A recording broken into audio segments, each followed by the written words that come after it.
Hello, and thanks for stopping by.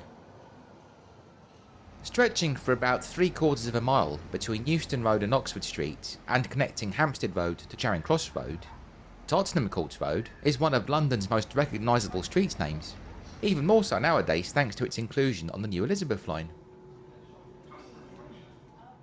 It's also a road which hides a surprising amount of dark history, including links with body snatchers, assassinations, a large World War II bunker, and much more. And in this video, I'd like to share 5 such tales from Tottenham Court Road with you.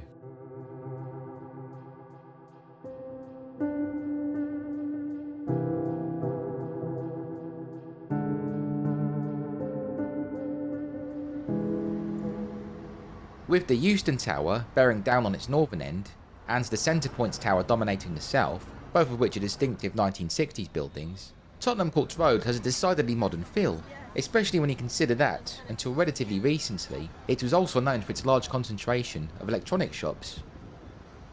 However, Tottenham Court Road is far older than it appears. For many centuries, it was a simple rural track, much of which cut through open land. Even as late as the 1870s, you would have found cowsheds clustered behind Hill's furniture store, those cowsheds belonging to a place called Christopher Capper's Farm, which is where Capper Street gets its name from. And the fields around here also provided ideal venues for bare knuckle boxing. Tottenham Court Road's name, meanwhile, derives from Tottenhall, a former manor house which once stood just north of Euston Road. Over time, this building evolved into a pub, which eventually became known as the Adam and Eve, a lovely establishment which was demolished in the 1960s to make way for the Euston Tower.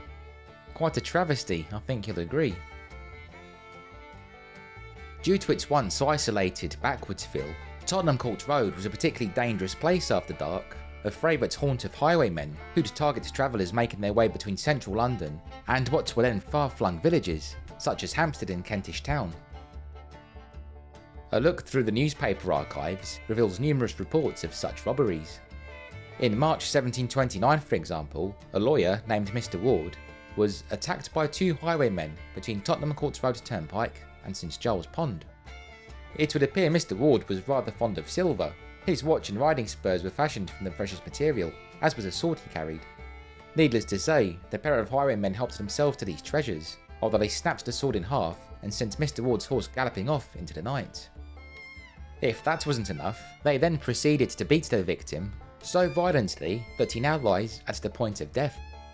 What a pair of scumbags, eh?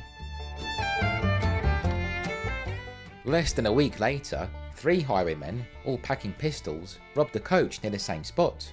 And in April 1750, it is reported that 2 gentlemen were robbed just north of Tottenham Court Road by 7 young footpads, tolerably well dressed. It sounds like they were truly dandy highwaymen for sure. Somewhat more gruesomely, in 1726, a farmer named Mr. Billings discovered a body without a head in a field near Tottenham Court Road, at a spot opposite to the Farthing Pie House, which was close to present-day Euston Road. The body, which was described as being much mangled and bruised, and beginning to putrefy, was believed to have been connected to a severed head which had been found separately elsewhere some time before, that head having been put on display in Westminster Churchyard. Now there's a fun day out for all the family. As well as being a place stalked by highwaymen and murderers looking to dump their victims, Tottenham Court Road was also a popular spot for body snatchers during the late 18th and early 19th century. Back then, the law stated that only a certain number of corpses, specifically those of executed criminals, could be handed over for dissection per year, which was nowhere near enough to satisfy the requirements of the thriving anatomy schools. And so that's where the body snatchers came in. Gangs of ne'er-do-wells who'd creep into graveyards at night to dig up freshly buried bodies, for which medical students would pay a handsome sum. On Tottenham Court Road, their main target was the Whitfield Memorial Church, which is now also known as the American International Church. Although when it was first established in the 1750s, no burials could be facilitated here at first, as the Bishop of London stubbornly refused to consecrate the ground. Undeterred, The church's Reverend, Toriel Joss, came up with an ingenious solution to this obstacle when he heard that a church called St Christopher the Stocks, which was once located on Threadneedle Street, was due to be demolished to make way for an expansion of the Bank of England. The land around St Christopher the Stocks was consecrated, so Toriel Joss arranged for several cartloads of the stuff to be brought over to Tottenham Court Road and dumped outside his church. And hey presto, the Whitfield Church now had soil deemed suitable for Christian burial. Cheeky, but it worked. Once burials could take place here though, the body snatchers, or resurrectionists as they are also known, began to circle like vultures. The extent of their nocturnal exhumations came to light in March 1776, when 20 bodies were discovered in a shed on Tottenham Court Road, the location supposedly being the covert drop-off point where medical students collected their grim goods. Legend has it that, when targeting graves in the area, the body snatchers liked to congregate at the Rising Sun, a pub on Tottenham Court Road which is still in business today. The Rising Sun was first established in 1730, and the current building dates from the 1890s. If you look up on the outside, you'll see that it boasts some splendid architecture. In the 1980s, this grand old pub was converted into an Elvis-themed bar called Presley's, which, as you can probably guess, involved the walls being adorned with Elvis memorabilia, whilst the staff wore a uniform consisting of khaki shirts with ties, a look inspired by the 1960 film GI Blues. After being all shook up in this manner, the pub was restored in 1993 and returned to its original name.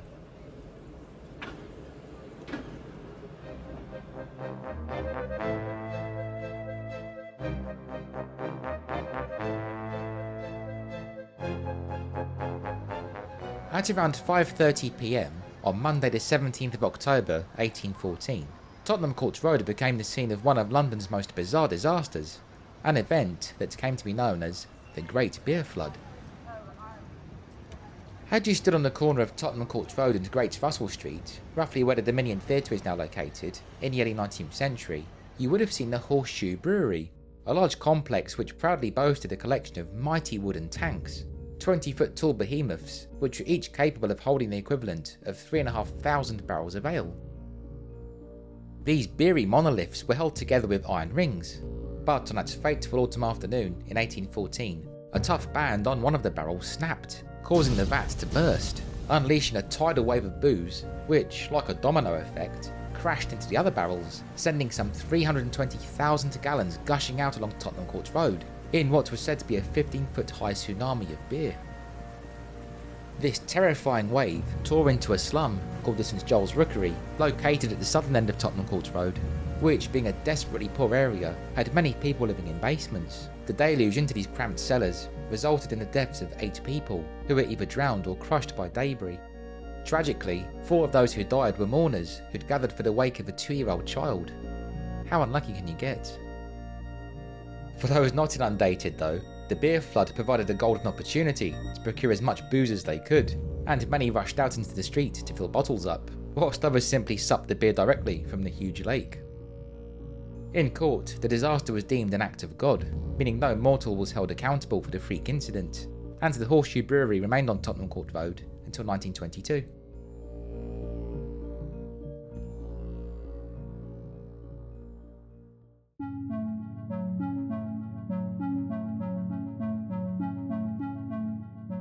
It's easy to think of amusement arcades as a late 20th century innovation. Gloomy, neon-bathed places where video games, penny waterfalls and fruit machines clatter and beep away. They have in fact been around in some guise or another though for many decades, and in the early 20th century there were several to be found on Tottenham Court Road, offering all manner of mechanical fun for a penny, including places where you could take a peek at saucy what's the butler saw type machines. Out of these, the best known amusement palace on Tottenham Court Road was the Fairyland Arcade, which was situated at number 92, a spot now occupied by a modern building containing a Greggs bakery. The Fairyland Arcade was especially popular thanks to its live shooting range, which was located on the upper floor. Indeed, it marketed itself as the best place in London where you could come and indulge in gunplay.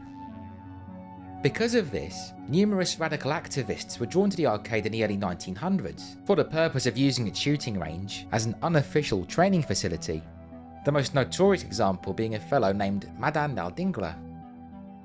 Born in Amritsar, northern India in 1883, Madan had moved to Britain in 1906 to study engineering at University College London. His mind, however, was primarily occupied with politics, specifically Indian nationalism, for Madan was someone who was determined to see India achieve independence from the British Empire, so much so that he was willing to use violent means to achieve that end. As such, he drew up a list of high-ranking officials who were connected with British rule in India, figures Madan earmarked for assassination. In preparation for his deadly task, Madan visited the Fairyland Arcade several times a week, where, up in the gun gallery, he practiced his shooting skills, and by all accounts, he became highly adept at handling a revolver. Madan's first two targets, Lord Curzon and Sir Joseph Fuller, narrowly avoided death when they turned up late to the meeting at which he'd planned to shoot them, although the third man on his list, Curzon Wiley, a former lieutenant colonel in the British Indian Army, wasn't so lucky. On the evening of the 1st of July 1909, Wiley attended an event hosted by the National Indian Association at the Imperial Institute in South Kensington, a site that is now covered by Imperial College. As the meeting drew to a close at around 10:30 PM, Madan burst through a set of doors, and using the skills he'd honed on Tottenham Court Road, he opened fire, striking Curzon Wiley along with an innocent Indian bystander, both of who died almost instantly. Madan then tried to turn the gun on himself, but it clicked and jammed. He was apprehended and tried soon after at the Old Bailey. Found guilty of murder, Madan was sentenced to death, a verdict to which he responded with the words, "I am proud to have the honour of laying down my life for my country." He was executed by Henry Pierpoint at Pentonville Prison on the 17th of August 1909. Madan Lal Dingla wasn't the only radical to make use of the Fairyland Arcade. In September 1909, just 1 month after Madan had been sent to the gallows, police received a tip-off that a group of suffragettes were using the arcade's gun range for a similar purpose. Their intended target in this case supposedly being the then Prime Minister, Herbert Asquith. Then, on the 12th of August 1914, a murder occurred within the arcade itself. This was committed by Donald Lesbini, a 22-year-old army deserter who shot dead an employee at the arcade named Alice Story, his reason being that she'd insulted him. Lesbini was also sentenced to death, although in this case he was later reprieved. Despite the violence associated with it, the Fairyland Arcade remained in operation until the 1920s.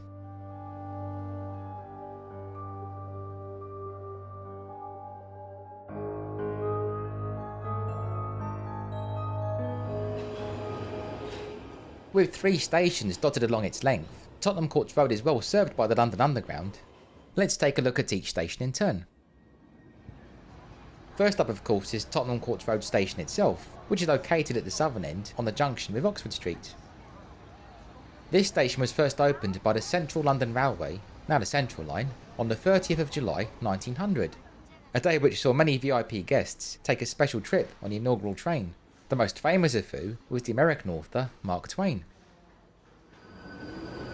The Northern Line, or the Charing Cross, Euston and Hampstead Railway as it was then known, arrived at the station in 1907.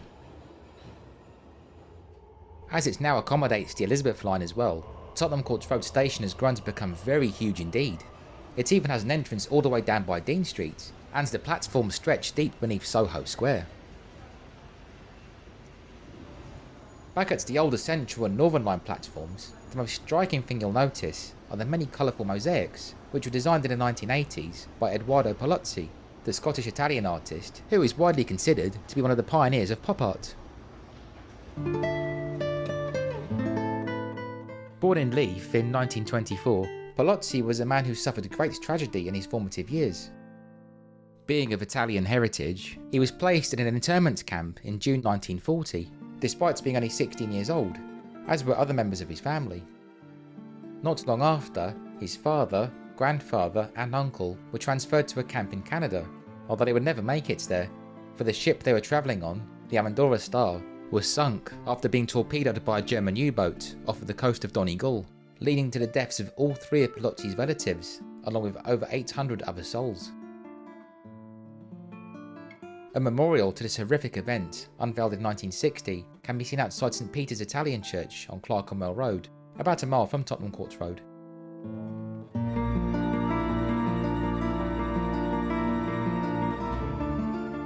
When the Elizabeth Line, or Crossrail as it was then known, necessitated an overhaul of Tottenham Court Road station, Palazzi's artworks were threatened with destruction. This led to an outcry, and a petition signed by over 50,000 people fortunately reversed the decision. Today, around 95% of the works remain in place, and the sections that had to be removed, namely the colourful arches which once stretched over the escalators, are now in the possession of Edinburgh University. Elsewhere in London you can see other works by Palazzi, the most prominent being his 1995 sculpture of Newton, which holds pride of place outside the British Library.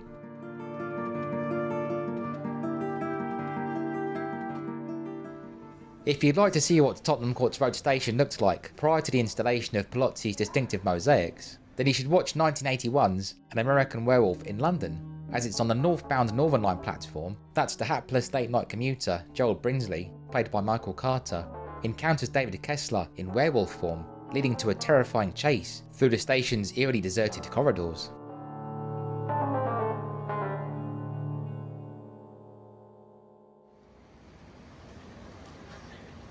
Up in the middle of Tottenham Court Road is Goodge Street Station, which was opened in the summer of 1907 by the Charing Cross, Euston and Hampstead Railway. That company were a competitor to the Central London Railway, and as such, they initially decided to call this station Tottenham Court Road as well, meaning for a time, London had 2 Tottenham Court Road stations. This confusing situation changed after just a few months though, when it was decided to rename it after nearby Goodge Street, Goodge being a reference to John Goodge, who was a local property developer in the 18th century. In World War II, a deep level air raid shelter was dug beneath Goodge Street, more of which later, and in an awful prelude to the King's Cross disaster of November 1987, a fire occurred here on the 21st of June 1981, when a pile of rubbish was set alight by discarded cigarettes, the resulting blaze leading to the death of 1 man, with 16 other people suffering injury.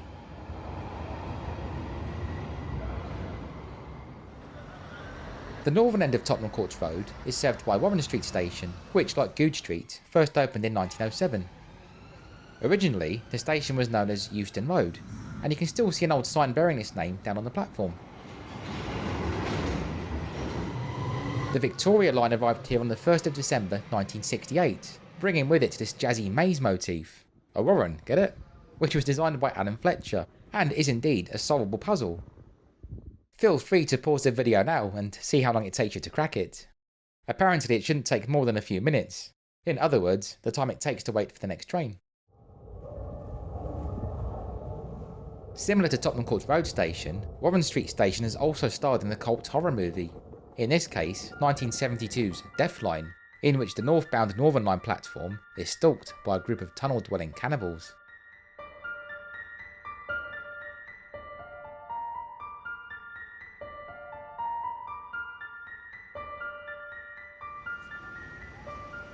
We'll head back down now to Goodge Street Station to take a closer look at the large air raid shelter which I mentioned earlier.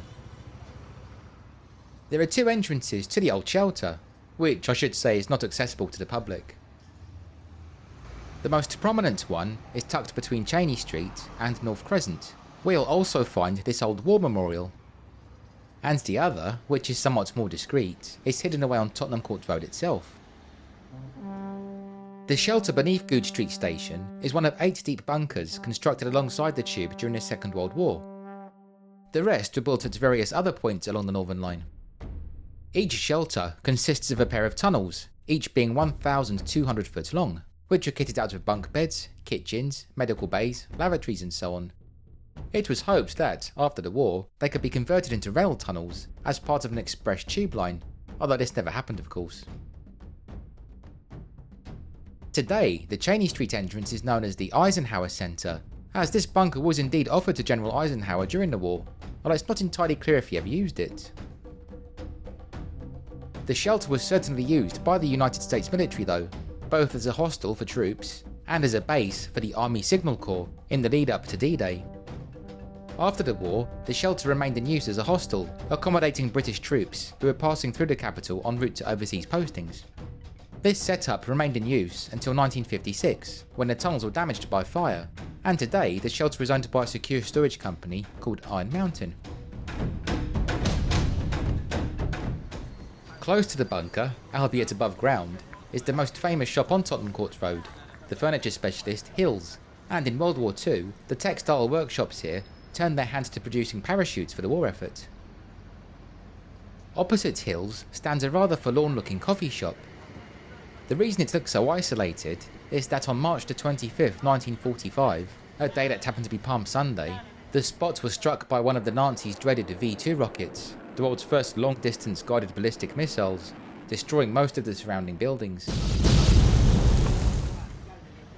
Over 500 V-2s hit London, and the one which exploded here just weeks before the war ended in Europe was the last one to strike the West End. 9 people were killed in the blast. The Whitfield Church, which we saw earlier in the video and is now known as the American Church, was one of the buildings destroyed by the V2, but it was rebuilt in the 1950s. The other devastated properties, however, were not, meaning, essentially, this spot is an old bomb site. The space has however since been converted into the popular Whitfield Memorial Garden, the centrepiece of which is this large mural, a painting depicting local life, which was created in 1980, and after becoming quite tatty, it was recently given a loving overhaul.